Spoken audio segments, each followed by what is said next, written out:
نحمدہ ونصلی ونسلم علی رسولہ الکریم اما بعد۔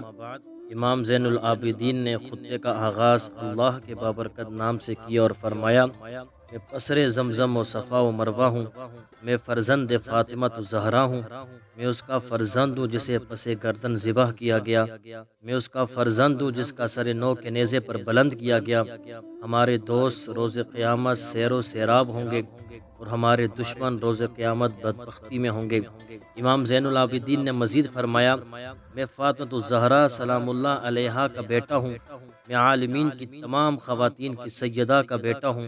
بس امام زین العابدین نے اپنا تعارف کراتے ہوئے اس قدر انا فرمایا کہ حاضرین دھاڑے مار مار اور فریادیں کرتے ہوئے رونے لگے، اور یزید شدید خوف و ہراس کا شکار ہوا کہ کہیں لوگ اس کے خلاف بغاوت نہ کریں۔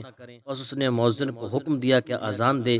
جیسے مؤذن نے کہا اللہ اکبر اللہ اکبر، امام زین العابدین نے فرمایا خدا سب سے بڑا ہے اور کوئی چیز بھی اس سے بڑی نہیں۔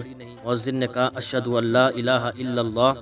امام زین العابدین نے فرمایا میرے بال، میری جلد، میرا گوشت اور میرا خون سب اللہ کی وحدانیت پر گواہی دیتے ہیں۔ مؤذن نے کہا اشہد ان محمد رسول اللہ۔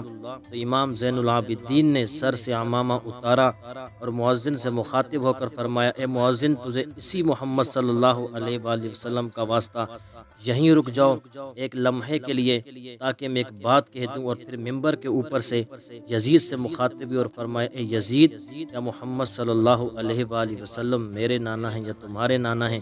اگر کہو گے تمہارے نانا ہیں تو تم جھوٹ بولو گے اور کافر ہو جاؤ گے۔ اگر سمجھتے ہو کہ آپ صلی اللہ علیہ وآلہ وسلم میرے نانا ہیں تو اے یزید بتاؤ تم نے ان کی عترت اور خاندان کو کیوں قتل کیا، اور تم نے میرے والد محترم کو کیوں قتل کیا، اور ان کے اور میرے خاندان کو اسیر کیوں بنایا؟